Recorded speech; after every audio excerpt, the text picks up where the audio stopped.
Welcome to the Sunshine Parenting Podcast. My name is Audrey Monkey, and I am your host. I write, research, speak, and interview podcast guests on the topics of summer camp, parenting, and happiness. In episode 13 of the podcast, I'm talking with author Heather Haupt about her book, Knights in Training, 10 Principles for Raising Honorable, Courageous, and Compassionate Boys. Heather, thank you so much for being on the podcast today. To start with, can you just tell us a little bit about yourself and why you wrote the book, Knights in Training, 10 Principles for Raising Honorable, Courageous, and Compassionate Boys? Well, yes, my name is Heather, and I have 4 children. My older 3 are boys. They are 13, 11, and 9, and then I have a little girl who is 5. And we started this foray into the idea of knight training about 6.5 years ago, and it started simply by reading a book about knights, and my boys were mesmerized. And so as they were waging sword battles all around me, because that's what they wanted to do after reading a book about knights, I saw it and said, whoa, I'm onto something here. Look at how engaged they are. This is the time I'm going to take to talk to them about chivalry, because I want my boys to understand how to treat the women in their life with dignity and respect. And so I went and started researching, how do I want to do this? And that's when I discovered that chivalry was so much more than how a man treats a woman. That was just a small aspect, but it really was just a code of conduct, a way of living. It was actually not codified in the Middle Ages as 10 steps to be an amazing man, but the principles were woven into the medieval literature. And so when I started looking at that, and I realized how timeless these principles were, to defend and protect those that are weak, to stand against injustice, to always speak the truth, to do your best in everything, to persevere even when life gets tough.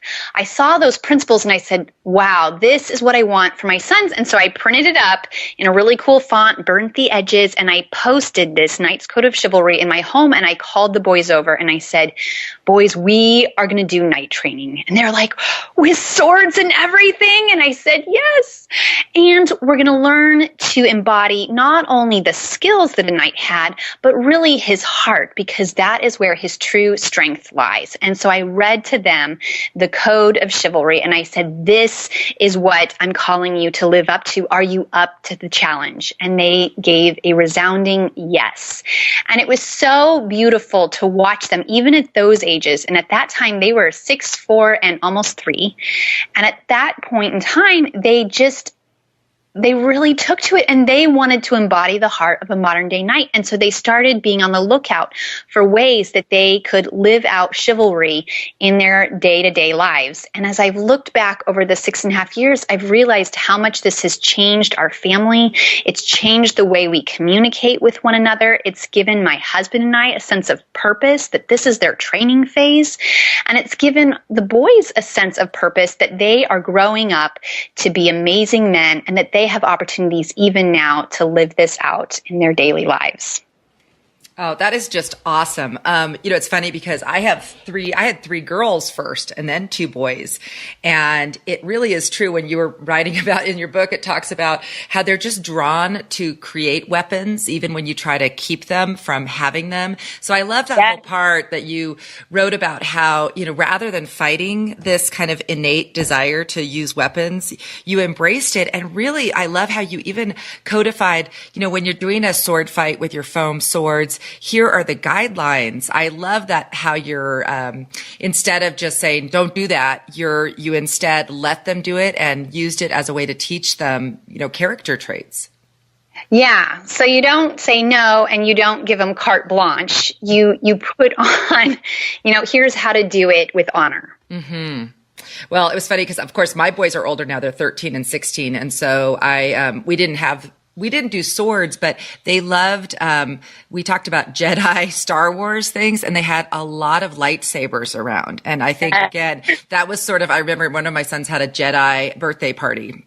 And we did like a little training thing for Jedis. And it's just interesting. It reminded me of that, just, how they stand up so straight and they're so proud as they, have their, their sword or their lightsaber or that kind of thing. So that really resonated with me. Also, interestingly enough, at my summer camp, we do riflery and archery. So it's target shooting only.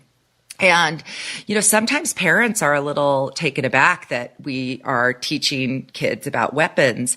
But one of the things I've always said is we're really teaching respect for these weapons. It's only target shooting. And I feel very confident that especially when it comes to the guns or the rifles that we're using, I mean, we're very clear that, this is, you never aim it at a person. When you're carrying it out to the target range, it's always facing up and unloaded. So I feel very confident that the kids who've been through our program are very respectful and not going to be the kind of kids who would like come across a weapon and, accidentally fire it or use it on a person. So I think this whole thing of introducing kids and teaching them about these things is very important. Yeah. And then tying it in with respect for the weapon, respect for themselves, and respect for others. And when we do that, we're really equipping our children to walk out successfully into life and into interacting with these kinds of situations.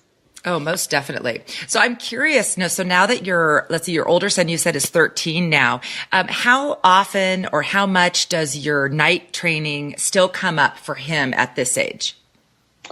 Yeah, well, we've sort of cycled through, had periods where we focused on it more intensely.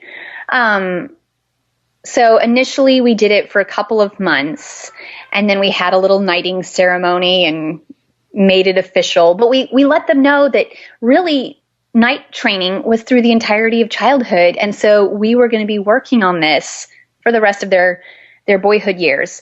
And so there was that in mind. But then we've had points in time where we've just, like when we moved, I didn't put up the Knight's Code of Chivalry when we moved to Texas 2.5 years ago. But then about 1.5 years ago, when I started thinking through, like, I'm going to write this book, we put it up again. We pulled out the books. We read about it. We talked about it. What's interesting with it is the principles are really timeless. And once you understand, like even just with that initial period of night training, we would just sort of reference that because every boy wants to be respected. And so we would tie it back with, wow, you have an opportunity here to garner respect as you are trustworthy and you are a truth teller in this situation. And so when we're walking into situations where they might be tempted to speak in untruthful ways to cover up lies, we will sort of address it again and tie it back in. What we've tried to do over the years is to really spot areas of growth that we've seen in our boys and highlight that, because a lot of parenting is reactive where we're like, don't do that, don't do this, that's very bad, here's a consequence. And sometimes there has to be that. We have to be the strict, what I call mean mom, where we enforce rules and guidelines, but we also try to incorporate as much as we can affirmation. And so when we see them behaving in strong, manly ways, just strong ways as a person, identifying that and going, wow, you had an opportunity to try to lie here, and we're really proud of you that you came clean and you spoke the truth. That's a sign of growth and strength. And so we'll sort of tie it back in, maybe not like this aspect of the code you lived out, but the code has become so ingrained in our boys that we can highlight it without making it a major lesson, if that makes sense. Oh, that's amazing. Yeah. I think we talk a lot about camp about catching kids doing something right, and how it's that same idea that we really want to embrace and let kids know that we see the good they're doing, and we're not just going to be there pointing out everything that goes wrong. And once you start pointing out the good things they're doing, they do more of them. So that's definitely along with, I love that philosophy of these affirmations, especially for boys who I feel like often in our world are kind of being told a lot that, being too active is wrong and some of the things that they do. So it's so great when they understand that we're seeing these great things that they're doing as well. Yeah, which even with the active thing, like we'll prepare them before we go into a situation like, okay, here you can't be crazy. You're going to have to be a man, a boy under control. But then afterwards, we're going to go out to the park and you can go crazy and we can run laps. You can do whatever. But even just acknowledging, hey, we know you need to move. We know you need to act crazy sometimes. This is not the time and place. But don't worry. We've got your back. You can do it later. And so even doing that, sort of preparing them in advance for those situations where they do need to exhibit a lot greater self-control. It's more challenging, I guess, for them than for a girl walking into those situations. Oh, definitely. I read somewhere that if you let kids, boys especially, play for 10 minutes, run around on a playground before school, they'll pay attention better than even like medications that are used for ADHD. And it's just, if schools and were more set up with more recess, more running around, that would solve a lot of the behavioral problems that I think teachers face, especially with boys. Absolutely. Yes. I mean, we have at camp, the kids are pretty much getting exercise all day long and very active. And we just have very few issues, even with kids who supposedly have a lot of issues in other settings because of that just constant activity. It helps them behave so much. Yes. Yeah. There's a huge mind body component. And as we embrace a boy's need to move, it makes life so much easier for them and for us. Oh, most definitely. So I wanted to ask you, just as we finish up. So one of my friends, a book she wrote, it was actually geared towards teenage girls. It's called Get Savvy. And I interviewed her recently for a podcast. She talked about different kinds of men, noble males and conquest males. And the reason I really wanted to talk to you, because I loved how basically a noble male is a chivalrous male or a knight. So what specifically are you doing with your boys to raise them to be noble males who kind of respect women and also defend them against perhaps conquest males who are trying to maybe potentially harm them? Yeah. Well, I think a lot of it comes down to we focus on how we are on sameness before differences. And so that we're all human beings worthy of dignity and respect. And so especially I think in the early years, just laying that foundation of, they are people too. They're different, but they're people first and foremost. And we respect other people.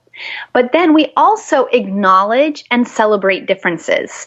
And so boys have this thing called testosterone, which enables them to they have different body builds. They're able to develop strength to a greater capacity than women, physical strength. And so we talk to our sons about utilizing your strength to defend and to protect and never, ever to prey on a woman. But then we also talk about just differences and how we each have different strengths. And so you might have greater physical strength, but girls and women, they bring their own unique set of strengths to humanity. And so pinpointing what those are, highlighting those and celebrating that. And so we do that in our family. My husband and I will talk about how we're both very different. And yet when we learn to recognize and celebrate our differences, we're stronger together. And so we just regularly remind our boys that when you embrace those differences, that we have an opportunity as a society to be stronger, but you have been gifted with the capacity for greater physical strength, and you are to use that to defend the women in your life against men that are abusing their strength. And so highlighting that and giving our boys that charge that you need to be there to stand up and to defend your friends, your sisters, your mom, someday your own wife. Yeah, I love the story. Why don't you share just that story from the football game that you share in the book that I think is just a really good example of how you saw some noble males stepping in? Yeah, we had a group of college friends, and each year we would get seats at the 50-yard line at our college football games. And I remember going with a friend of mine. I invited a friend from my chemistry class, and we were sitting on the third row. We had 3 rows, and there was a guy behind me who had snuck in liquor and had poured it into his Coke. And so he was just making all kinds of derogatory comments at the players, at my friend and I. And at the time I had long hair and I had him in braids, and he's dipping his lace liquor-laced Coke in my braids and just harassing us. And two guys from our group that I wasn't even that close with. I mean, I knew them, but they saw what was happening and they just looked at us and they said, hey, let's switch places. And they had my friend and I move down a row and they took up the place behind us. And so they never even talked to the guy. So it's not like they confronted him, but they put themselves between us and that guy, and he calmed down. And I don't know if the guy left. I just don't remember anything after that, except feeling so appreciative that they saw that and that they took that step to put themselves physically between us and that man who was sexually harassing us. I'm going to share that story with my teenage boys and read that part of your book to them, because I just love that example that it doesn't require, getting in a big fight or confronting people, but just stepping between, someone who is more of a conquest or not respectful male. That is what we need our boys to learn to do. Yeah, I spoke at a conference this last weekend, and a mother came up and told me a very similar story that happened with her 18-month-old and her 4-year-old. And her 18-month-old was a girl, and this little boy at the playground was coming up with a big stick, getting ready to hit her 18-month-old, and she was pregnant and just not able to get up in time. And she's going, oh no, what's going to happen? And her 4-year-old saw this other kid and ran over and just stood between this little boy with the stick and his sister. And he didn't say anything. He just stood there and gave this boy the eye. And the boy put his stick down, turned around, and walked away. That is so awesome. That is amazing. And see, that's the thing. And then by reinforcing that with the 4-year-old and saying, that was so great. You were being noble and respectful and protecting, and then you reinforce that and then they learn to do it more. Yes. Yes. That is just awesome. Well, one of the things, why don't you talk a little bit about the format of your book and how you have these really great kind of games and activity suggestions for each of the different character traits so that parents will understand how they can use your book? Yeah. So I love reading research books. What's the difference between boys and girls? How can we parent more effectively? But a lot of times we'll talk theoretical stuff. And so I loved including studies in my book, but I really wanted my book to be practical. And so I have a chapter on each aspect of the code. There's 10 aspects. And so I talk in each chapter about what it meant for the knights of old. So giving historical context, what it means for our boys today, why it's so vitally important. And so this is where I share stories and inspiration.